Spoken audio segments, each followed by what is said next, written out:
Hello again. I am back with another update on my 2006 Impala SS restoration project. And what you're seeing right here now is the result of my third painting session on this body. So about a week ago, I did my first painting session, and that comprised of two good coats of the black color base coat, and then two good coats of the clear coat. And I decided to call it a day on that there, and I was actually hoping that might have been enough to consider it finished, but after thinking it over for a while, I said, no, this absolutely is not going to be sufficient for a paint job that's going to need to be sanded and buffed out extensively. That would only be two coats of clear over the color would only be enough if if it was perfect and needed nothing, and it was just ready to go right out the door as sprayed. And yeah, then maybe, but otherwise, so yeah, I was just kidding myself thinking about that. So the first thing I did was I let it dry a couple of days, and then I thoroughly block sanded the whole thing with 400 grit, wet sanded it, and it was very, very thoroughly blocked out. Sanded down flat all the orange peel and all imperfections and so forth were completely thoroughly blocked out of it. And like I had that little that little spot up on the roof up there where a bug landed in it and put tracks in it, that completely sanded out. There was no trouble there at all. And so I blocked the whole thing out and didn't go through the clear anywhere. But with 400 grit, you're not gonna buff back from that. You're definitely gonna shoot it again, and that was the intention. And so and with everything blocked out thoroughly one more time, all that does is it makes everything even flatter and straighter than it was before. And so as you can see, the body work is all perfect, and it's even flatter and straighter than it was before. And it's all perfect, and it all stands up to the scrutiny of being mirror black. And so, anyways, blocked it all out and got it ready to shoot some more clear on it. And then the next thing I had to do before I started that was I got this fan enclosed with a piece of window screen. I made some strips with some screws that clamps it all the way around and seals it up tight. And that solved my bug problem. They were definitely getting in there through there, and there was about 6 of them still in here too. And I think they were hiding in there too. And I disturbed them all while I was working there, and they came out and scattered themselves all around. And fortunately, they made their presence known. And before I even started painting, I hunted them all down. And there was about 6 of them that I counted, and I had to hunt them all down and eradicate them. And I also another thing I did over here was I got me another furnace filter. So instead of having just one, I got 2 of them. And now I can have the screen all the way down, and so that's completely blocked off, and all the corners are plugged up with rags and tape and stuff, and it's completely impervious to anything smaller than the tiniest little gnat. And that pretty much that solved my bug problem. And I didn't see any more, didn't have any more problem with the big bomber bugs or whatever, so that was good. And then what happened was I went ahead and put one more coat on the whole thing, so now I've got a third coat of clear, and then I started running into trouble up in this area. And the issues were I was just I couldn't see what I was doing, and as a result I had some bad sags in there, and some other places where where it was rough spray. It was very hard to get it just consistently wet, and because I couldn't see what I was doing in there, and I saw I had trouble on both sides of these upper door jamb areas, and so I had to stop right there. Everything was a mess, and it was all shitted up, and so had to stop right there and let it dry out, and go back and regroup and fix everything that was wrong with it. So I had to go in there and block out my boo-boos, and in the process I ended up having to go through, and so I went through the clear into the color, and actually went through the color in a couple of spots here and there. So then I had to go get myself some more black, and so I thought I was all done with this, and then I had to go get myself some more black, and then I got this little detail gun I've had here this thing is a handy little thing. I've had this thing for over 30 years. I really like this little detail gun. This thing is it's just a real handy little thing when you've got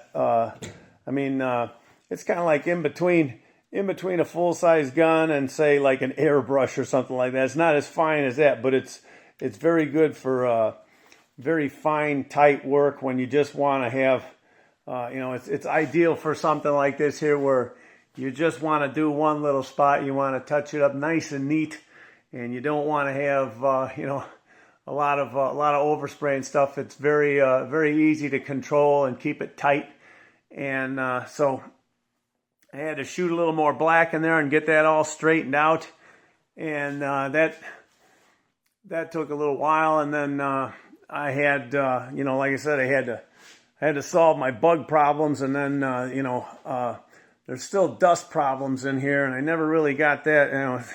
All I can do is the best I can, and I had to when you wet sand this whole thing,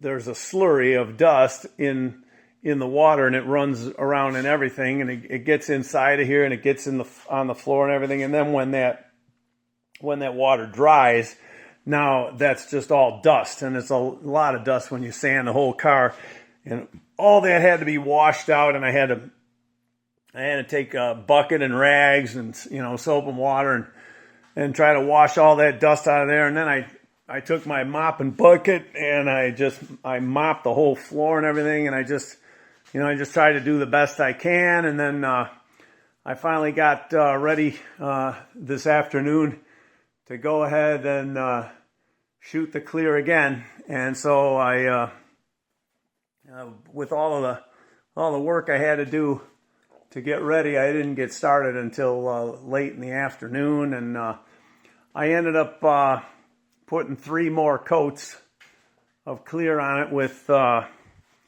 an hour of flash off time, drying time, I guess you could call it. It's not really dry, but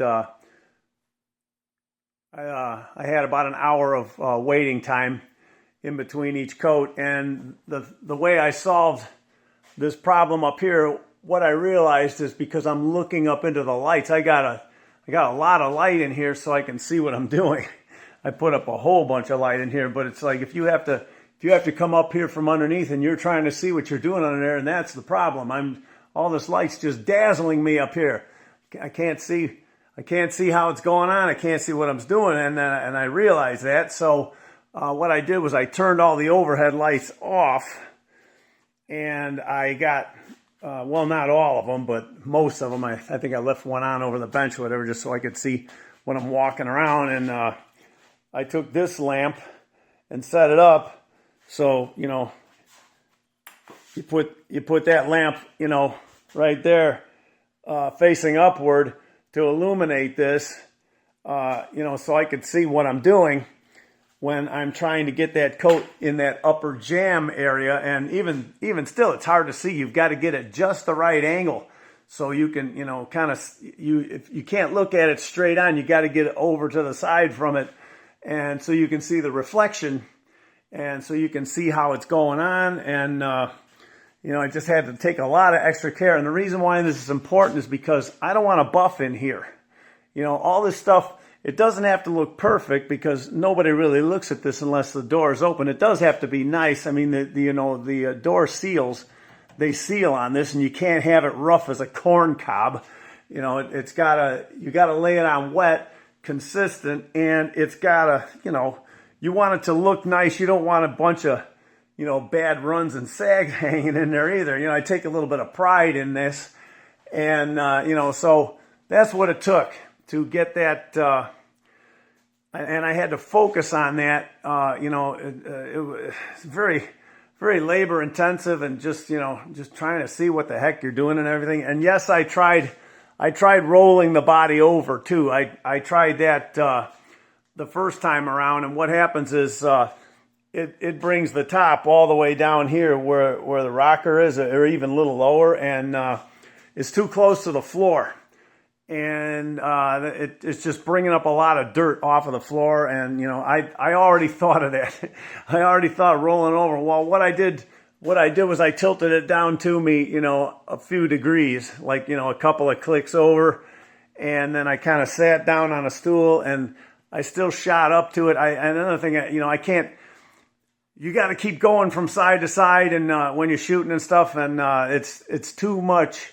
It's too much effort to roll the whole thing over, you know, 180 degrees, and then back again, and then back again. It's, you know, when you get this thing to go over center, when it's sideways, it takes effort. It kind of balances itself out when it's horizontal, but when you got it up edgewise, it's you're fighting all of its weight, and it's wanting to flop over. And you know, take it from me, it's not something you want to do like 20 times in one day while you're trying to paint the car. It'd be great if it was motorized or something, and you had a surgically clean floor and all the rest of that stuff. But no, I already thought of that, and wasn't going to be a solution. So I had to figure out how to work around it. And yeah, like there was an old song I remember from a long time ago, John Lennon song, "There are no problems, only solutions," right? So you figure something out. And anyway, I figured out how to get that to turn out good in there,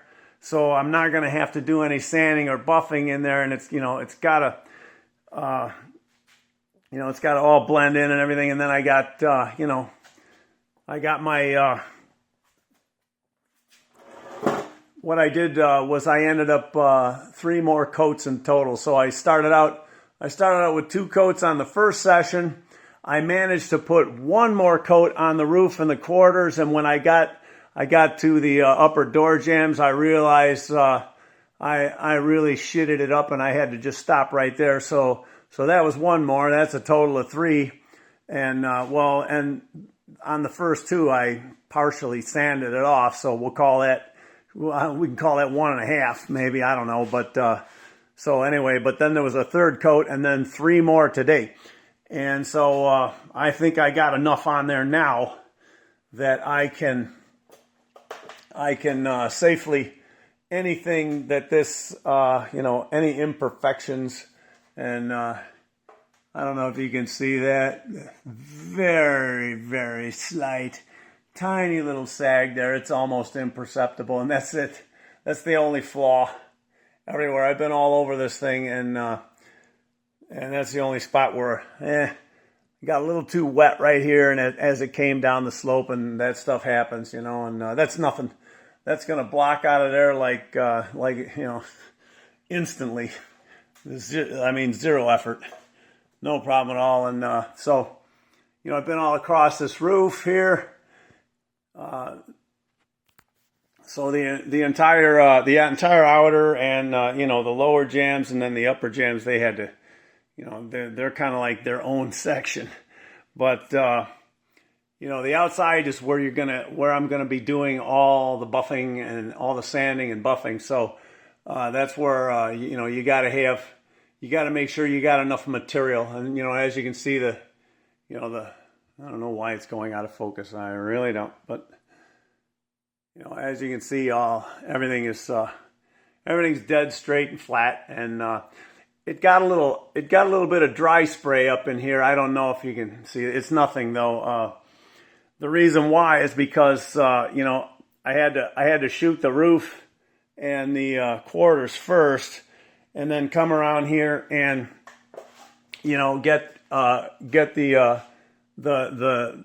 the lower jams all the way up, and then I had to focus on the upper jams last. Turn the lights off and get my special light and give special attention to there. And then, so while I'm doing that, you know, there's overspray going up, and it's, you know, it's got to go up above and kind of rain down on there. And that's not a problem, because up there on the roof, I can block that out to my heart's content. As long as I have enough material, I can sand that so it's flat as a piece of glass, as long as there's enough material. So that's not going to cause me a problem. What my focus was, I had to have a good finish in here. I had to have good results in here, because I don't want to end up having to do blocking out, you know, block sanding and all kinds of work in there where it's difficult. That's, you know, that basically, you know, that door jam up in there, that's got to be a one and done. So I succeeded. And, you know, so I got myself, you know, another wet coat in there, finished that out, and, you know, there's the pillars and the roof and everything. You know, there's the front of the roof, and, you know, it's just dead flat, and you know, pretty good spray finish. Definitely a good starting point to sand it out and buff it out. Same thing here. This you know, this quarter turned out flawless. There's absolutely no issue there, except, you know, a couple of dust specks and a little bit of dry spray rained down on it a little bit, and that's nothing. That stuff will sand right out. And you know, like I say, I got my door jams to turn out right and everything. And then so there you go. I got this thing finally after 3 sessions. I got it painted. I think I got it licked. So it took me 25 months, just a few days over 25 months since the day I took this car off the road, pulled it in here, and started tearing it apart. You know, because this car was on the road. It was a daily driver. And I just pulled it in here, and, you know, that was after I got my truck finished. My truck was all squared away. Well, this one was waiting its turn. So I promised I would do it next, and I'm keeping my promise. So it took me over 2 years from the day I started tearing this thing apart, 25 months, and to where I've got this body finished. It is put together, it is painted, and you know, there's some details like this whole floor needs to be sound deadening. It came from the factory. Every square foot of this floor was covered with sound deadening. That stuff all had to be, I had to heat it up with a heat gun or a torch and chisel it out of there. The stuff was miserable. It all had to come out, and you know, the whole damn thing all the way around back in there. Boy, they put a lot of sound installation, you know, insides of the quarters and all of that stuff. Well, so now that's all got to be done. I got to get some new sound installation. But yeah, basically this body is pretty close to being ready to put together. And you know, when I painted my truck body, it was like 5 years ago. I got it done in the middle of September, and that's when I was planning on having this one done too, the middle of last month. But you know, as I talked about before, I had a couple of setbacks, and then you know, this thing here also, you know, it took me some extra extra time and attention, and it took me 3 sessions to get it sprayed and everything. So anyways, here I am in the middle of October. Well, when I did the truck, I had the body of the truck done, and then by the time early November came around, I had done all 4 doors and 2 fenders. So I really hit it within the next 2 months. Oh, and I also got glass in it too. I had somebody come out and put a windshield in it too, and I got to have that too. That's another thing to finish this body. I got to replace the glass. I have the old glass, but I'm going to put new glass, so it's going to get new windshield, new rear glass, and I got to get somebody to come out and install that. Either that, or if I can pick up the glass cash and carry and put it in myself, whatever. But you can have somebody come out and do it. It's a pretty good deal too, and it's an easy job for them because they're used to doing it on a car where they have to remove the old glass, and on this it's just like it's ready to go, man. Just lay the adhesive in there and drop it in, man, and call it done. And it's for the same price, but it's a good price, and it's a pretty good deal. They come out and take care of it for you. So anyway, yeah, I'm gonna have to do that. But yeah, I was hoping I'd be able to get on the doors. I've got 4 doors, 2 fenders, a hood, and a deck lid, plus the front and rear bumper covers and the rocker covers. And I was hoping, I was ambitious, but I'm thinking, nah, I'm not gonna. Like I said, with my truck, I was able to. I had the body painted in mid-September, and by the time early November rolled around and the weather started getting too cold, I already had all 4 doors repaired and finished painted, and I had a pair of new fenders, and they were prepped and painted too. And then next year I had to, I had to get the hood and the tailgate the next year, and I think on this thing I'll be waiting until next year for some of those details. So anyways, yeah, I'll probably find other things to do, but I can probably start putting this thing together, putting the suspension in, maybe even get the engine and powertrain in too. Maybe even get it to where it can start up and move around without the doors on. I don't know. I'll figure something out. But yeah, I don't think I'm gonna have the 4 doors in paint by the time it gets too cold. It's gonna have to wait till next spring. So anyway, there you have it. Paint job finally done, and yeah, what I got to do is wait. This thing's got to sit and cure. This paint's got to sit and cure for at least a couple of weeks. Maybe it's even better to wait more like a month, and then you start sanding it down with fine grit. Maybe start out with 1,000 and then work your way down to 1,500, 2,000, and block it all out nice and smooth, and then buff it back up and get it.